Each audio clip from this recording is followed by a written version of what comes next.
দর্শক, আজ আমরা এমন কিছু খবরের ভিতরে ঢুকব যা মধ্যপ্রাচ্যের পুরো ভূরাজনৈতিক সমীকরণ একদম গোড়া থেকে বদলে দিচ্ছে।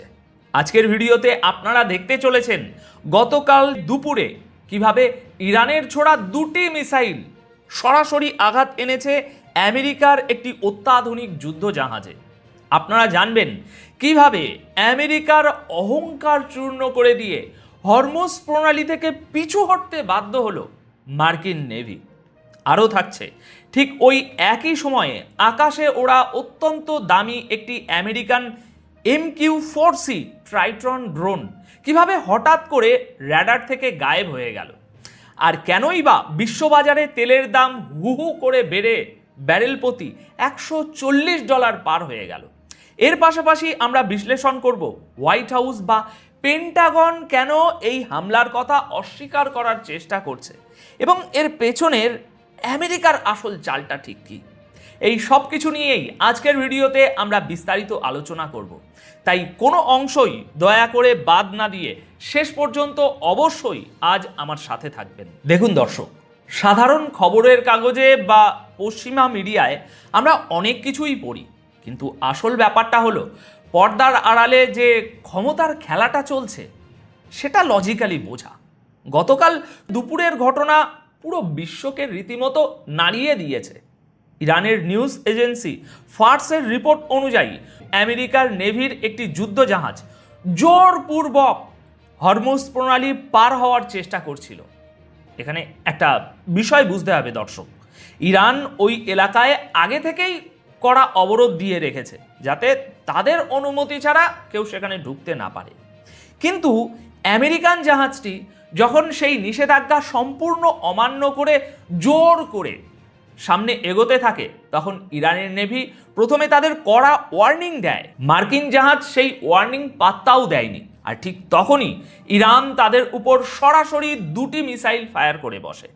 খবর অনুযায়ী এই মিসাইলের আঘাতে আমেরিকান জাহাজটির এতটাই মারাত্মক ক্ষতি হয়েছে যে তারা আর সামনে এগোতে পারেনি এবং নিজেদের মিশন বাতিল করে সেখান থেকে পিছু হটতে বাধ্য হয়েছে। দেখুন, এই ঘটনাটি কোনো সাধারণ বিষয় নয়, এটি সরাসরি আমেরিকার সেই দম্ভের উপর আঘাত যে আমেরিকা যুগ যুগ ধরে নিজেদেরকে সমুদ্রের বেতাজ বাদশা বলে মনে করে এসেছে। এখন প্রশ্ন হলো, হঠাৎ করে এই সংঘাতের পরিস্থিতি কেন তৈরি হলো? এর পেছনের আসল কারণটা আমাদের একটু গভীরভাবে আজ তলিয়ে দেখতে হবে। দেখুন, কিছুদিন আগেই আমেরিকার president Donald Trump project freedom নামের একটা পরিকল্পনার কথা ঘোষণা করেছিলেন। ট্রাম্প প্রকাশ্যে বলেছিলেন যে হরমুজ প্রণালীতে আটকে থাকা কমার্শিয়াল জাহাজ বা ওই মালবাহী যে জাহাজ, সেগুলোকে তারা নিজেদের সামরিক শক্তির জোরে অর্থাৎ মার্কিন নেভির সাহায্যে সেখান থেকে বের করে আনবেন। শুধু তাই নয়, ট্রাম্প এটাও হুঙ্কার দিয়েছিলেন যে এই উদ্ধার কাজে কেউ মাঝখানে বাধা দিতে এলে তাকে কড়া জবাব দেওয়া হবে। কিন্তু এই হামলার মাধ্যমে ইরান আমেরিকাকে একদম পরিষ্কার ভাষায় বুঝিয়ে দিল যে নিজেদের সামুদ্রিক সীমানা এবং হরমুজ প্রণালীর নিয়ন্ত্রণের ব্যাপারে তারা কোনো দেশের দাদাগিরি মেনে নেবে না, এমনকি সেটা সুপার পাওয়ার আমেরিকা হলেও নয়।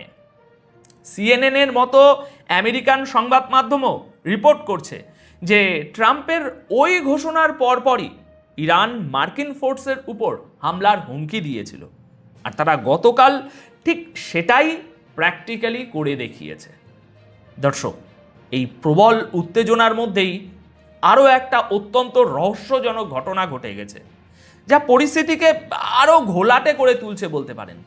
একদিকে যখন এই জাস্ক আইল্যান্ডের কাছে মার্কিন যুদ্ধজাহাজে মিসাইল হামলার খবর আসছে, ঠিক সেই সময়েই একটা আমেরিকান MQ-4C ট্রাইটন নামের অত্যন্ত দামি এবং অত্যাধুনিক গুপ্তচর ড্রোন ওই এলাকার র্যাডার থেকে সম্পূর্ণ গায়েব হয়ে গিয়েছে। সোশ্যাল মিডিয়ায় এই খবরটি দাবানলের মতো ছড়িয়ে পড়ে। জানা যায় ড্রোনটি হঠাৎ করে তার ট্রান্সপন্ডার বন্ধ করে দেয় এবং তারপর থেকেই তার আর কোনো খোঁজ নেই। দেখুন, এখানে দুটো সম্ভাবনা হতে পারে।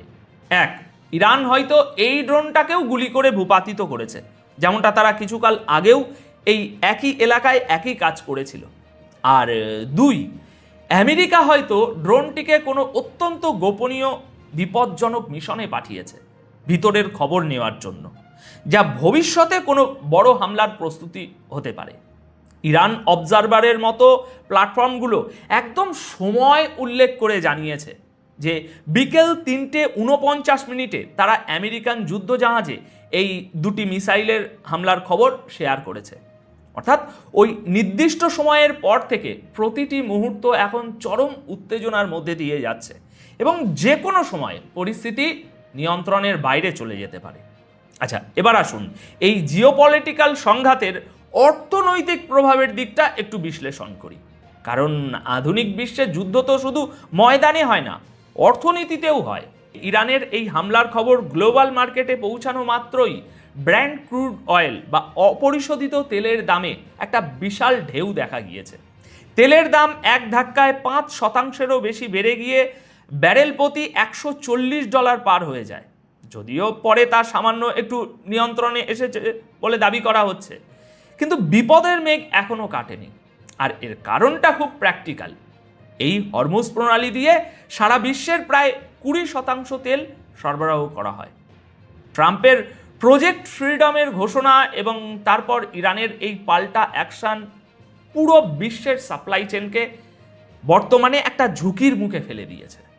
জিওপলিটিক্যাল এক্সপার্টরা ইতিমধ্যেই সতর্ক করে দিয়েছেন যে এই পরিস্থিতি যদি দ্রুত শান্ত না হয় এবং আমেরিকা যদি জেদের বসে পাল্টা কোনো সামরিক পদক্ষেপ নেয়, তবে তেলের দাম ব্যারেল প্রতি $150 পর্যন্তও পৌঁছে যেতে পারে, যা পশ্চিমা বিশ্বসহ পুরো গ্লোবাল ইকোনমিতে একটা নিশ্চিতভাবে বড়সড় ধস নামাবে।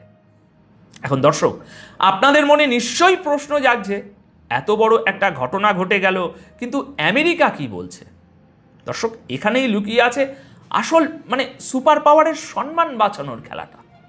ইরানের মিডিয়া যখন বুক ফুলিয়ে বলছে যে তারা আমেরিকার জাহাজ ধ্বংস করেছে, তখন আমেরিকার হোয়াইট হাউস বা পেন্টাগন থেকে সরাসরি কোনো অফিসিয়াল বিবৃতি দেওয়া হয়নি, বরং এক্সিওস এবং ইসরায়েলি সাংবাদিক বারাক রাভিদের রিপোর্ট অনুযায়ী নাম প্রকাশে অনিচ্ছুক একজন মার্কিন কর্মকর্তা দাবি করেছেন যে ইরানের মিসাইল হামলার এই খবরটি নাকি সম্পূর্ণ মিথ্যে। আমেরিকা অফিসিয়ালি এই ঘটনাটি ধামাচাপা দেওয়ার চেষ্টা করছে, কিন্তু কেন? দর্শক, একটু লজিক্যালি চিন্তা করুন। আমেরিকা যদি প্রকাশ্যে স্বীকার করে নেয় যে ইরান তাদের এই যুদ্ধজাহাজে সফলভাবে মিসাইল হামলা চালিয়েছে, তবে আমেরিকার ভিতরের রাজনীতি এবং গ্লোবাল মিত্ররা তাদের উপর প্রচণ্ড চাপ সৃষ্টি করবে ইরানে এক্ষুনি এই মুহূর্তে আক্রমণ করার জন্য। আর যদি আমেরিকা সম্মান বাঁচাতে বদলা নিতে ইরানে একটা চূড়ান্ত হামলা চালায়, তবে 4 মে এই দিনটাই বর্তমান যুদ্ধবিরতি বা সিজফায়ারের একদম শেষ দিন হবে। এরপর আমরা এমন যুদ্ধের আগুন দেখব যা হয়তো কেউ কল্পনাও করতে পারছে না। আমেরিকা এই মুহূর্তে সরাসরি সেই সর্বাত্মক যুদ্ধে জড়াতে চাইছে না বলেই হয়তো তারা এই হামলার কথা এড়িয়ে যাচ্ছে বা একটা কৌশল নিচ্ছে। কিন্তু তাদের এই নীরবতা এবং ঘটনাটা ধামাচাপা দেওয়ার চেষ্টা এইগুলো প্রমাণ করে মিডল ইস্টে তাদের দাদাগিরি আর আগের মতো কাজ করছে না। এখন সব মিলিয়ে পরিস্থিতি যেদিকে এগোচ্ছে তাতে একদম স্পষ্ট যে ভূ রাজনীতির এই দাবার বোর্ডে আমেরিকা আর একচেটিয়া চাল চালতে পারছে না। ইরান বুঝিয়ে দিয়েছে যে তারা কোনো ফাঁকা আওয়াজ দেয় না, তারা সরাসরি অ্যাকশনে বিশ্বাসী। আগামী কয়েক ঘন্টা বা কয়েকটা দিন এই অঞ্চলের ভবিষ্যতের জন্য অত্যন্ত গুরুত্বপূর্ণ হতে চলেছে। পশ্চিমা মিডিয়া যাই বলুক না কেন, আসল খেলাটা কিন্তু পর্দার আড়ালেই চলছে এবং ক্ষমতার ভারসাম্যে ধীরে ধীরে একটা পরিবর্তন হচ্ছে।